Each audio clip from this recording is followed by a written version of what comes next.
Meus queridos irmãos, ouvintes, quero saudar a todos com a graça e a paz do Senhor Jesus Cristo e quero trazer nesse instante mais uma reflexão da Palavra de Deus para o seu coração.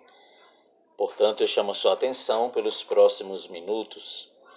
Aqui na carta de Paulo aos Filipenses, no capítulo 3, verso 12, Paulo escreveu assim: Não que eu já tenha recebido ou tenha obtido a perfeição, mas prossigo para conquistar aquilo para o que também fui conquistado por Cristo Jesus. Esta carta de Paulo aos Filipenses é considerada pelos teólogos como a carta mais pessoal do apóstolo. A carta é considerada também a mais bela, a mais informal, aquela cheia de fruto de afetividade entre Paulo e aquela amada igreja. É considerada também a carta da alegria. Por 16 vezes Paulo vai se referir ao termo se alegrar no Senhor. Alegrai-vos no Senhor, que possamos nos alegrar, cultivar a alegria, desenvolver a alegria, se alegrar em todas as coisas, se alegrar sempre. 16 vezes ele vai falar sobre a alegria. Ela é considerada também uma das cartas de prisão. Paulo escreve esta carta preso por pregar o evangelho do Senhor Jesus Cristo. Não preso por ter feito coisas erradas, mas por falar a verdade, por fazer a obra de Deus na terra. Paulo aqui ele reconhece a sua imperfeição. Ele reconhece que ele era um homem imperfeito, cheio de falhas e cheio de limitações. Ele se coloca como um aluno, como um eterno aprendiz. Ele era o aluno da escola de Jesus. E nessa escola ninguém se forma. Somos eternos aprendizes. Cada dia que passa vamos aprendendo com o nosso Mestre e Senhor. Ele se coloca também como uma árvore que deveria ser podada a cada dia. E essa poda dói muito. É um Deus que trabalha com um processo de podagem, um processo de purificação, que é todo dia. Isso vai de encontro à nossa natureza carnal, mas é o meio que o Senhor tem de nos aperfeiçoar e de nos fazer crescer. Paulo também se coloca como um vaso escolhido, mas que deveria antes ser quebrado, amassado, moldado, trabalhado pelo oleiro. Ele se coloca como um vaso. É muito interessante. Paulo ele afirma que ainda não tinha alcançado a perfeição, mas ele prosseguia para o alvo, dando a entender para nós que muitas áreas da vida dele já tinham sido trabalhadas por Deus, mas outras, no entanto, ainda precisavam ser alcançadas pelas mãos do Senhor. Paulo estava aberto para isto, para esse trabalho diário de Deus. É a conversão. Conversão não é somente naquele dia glorioso que você levantou uma de suas mãos para Jesus. Biblicamente, a conversão deve acontecer todos os dias da nossa vida. Todos os dias é dia de conversão. Todo dia é dia de ser moldado por Deus, de ser trabalhado por Deus, de ser burilado pelas mãos do Senhor para sermos úteis no trabalho do Mestre. Paulo, ele reconhece que a igreja era a oficina do Espírito Santo. É na igreja que nós somos trabalhados, amassados, quebrados, lixados, não é?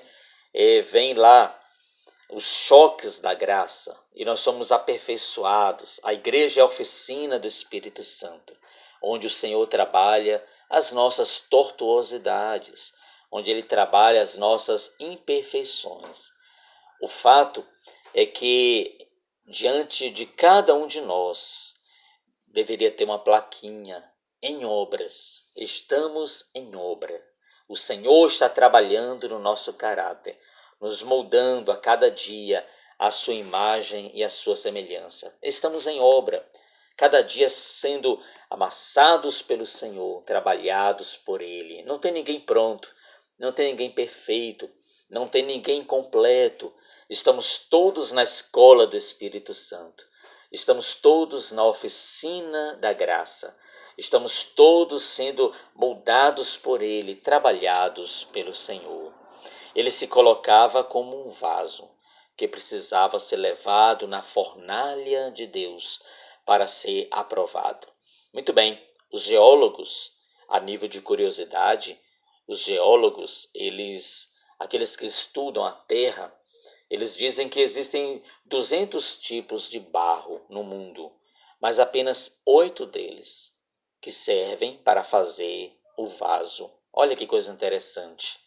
Primeiro passo: se extrai a terra bruta e se passa por uma peneira para purificar as impurezas. Assim somos nós. Nós somos alcançados pelo Senhor como uma terra bruta, cheia de imperfeições, cheia de pecados e sujeiras, como terra bruta e pedras brutas. E nós fomos trabalhados, passamos pela peneira do Senhor, e Ele nos moldou, e Ele nos aperfeiçoou. Depois vem um segundo processo. O barro ele é umedecido com água e amassado. Olha que coisa interessante.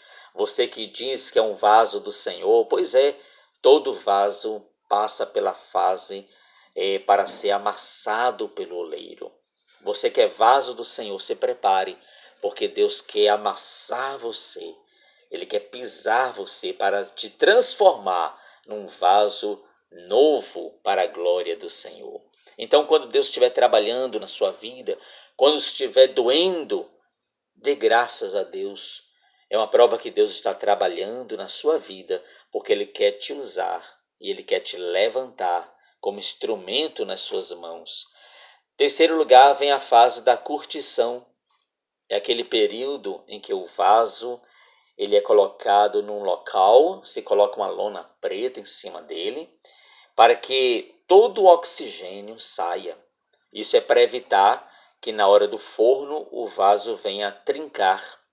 Então ele passa pelo período da curtição. Depois o quarto período do vaso, o período da moldagem.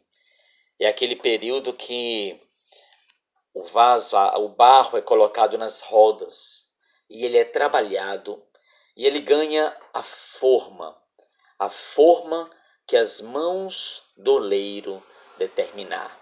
Que coisa linda, que o vaso ele é trabalhado nas mãos do oleiro. Nós estamos nas mãos de Deus. O diabo não pode nos atingir, não pode nos destruir. O diabo não pode nos tirar das mãos de Deus. Nós estamos sendo trabalhados nas mãos de Deus. Bendito é o nome do Senhor, nas mãos dele. Ele nos quebra e ele nos faz de novo, mas nós somos dele.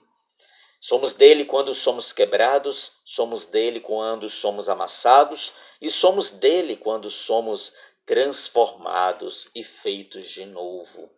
O vaso ele tem duas características interessantes. Primeiro, todo vaso tem impurezas. Não existe vaso perfeito. O vaso, a terra, ela vem cheia de impurezas. Todo servo de Deus, todo homem de Deus, toda mulher de Deus tem imperfeições, tem defeituosidades, tem áreas que precisam ser trabalhadas por Deus, tem áreas que precisam ser curadas pelo Senhor.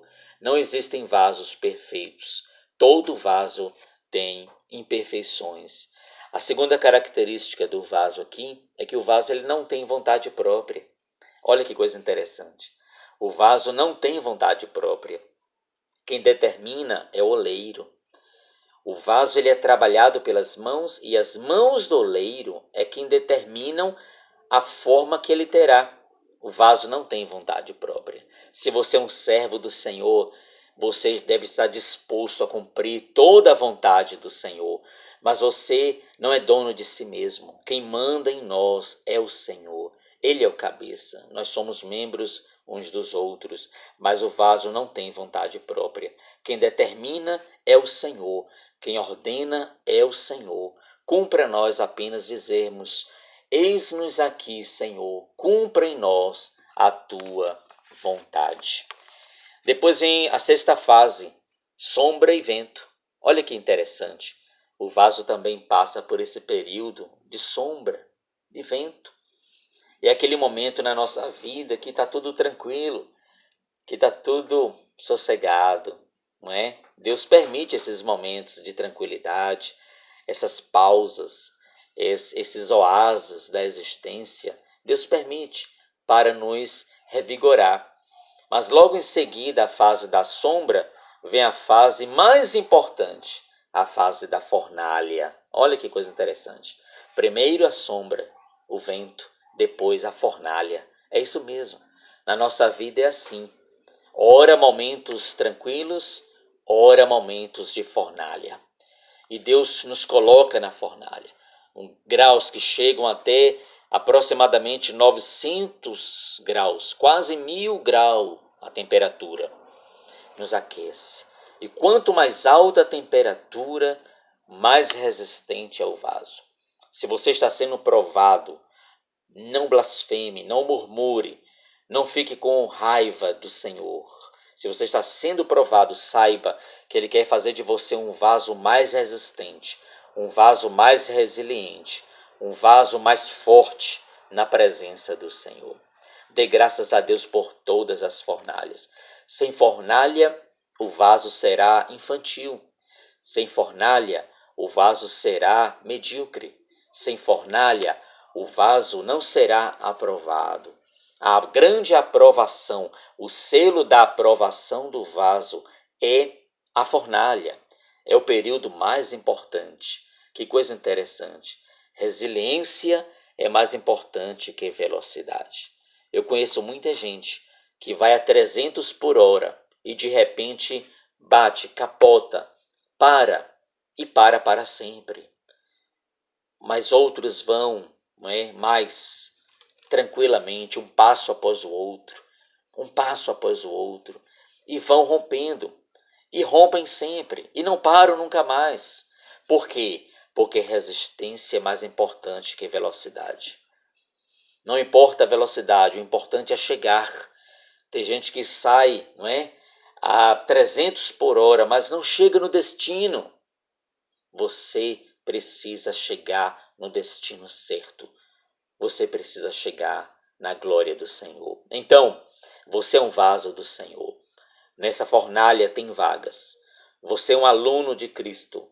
Nessa escola tem vagas. Você é árvore do Senhor. Você é vaso do Senhor. Nessa olaria tem vagas para a sua vida. Deus te abençoe. Deus fique conosco. E que possamos ser transformados a cada dia à imagem e semelhança do Senhor, do nosso oleiro. Deus nos abençoe.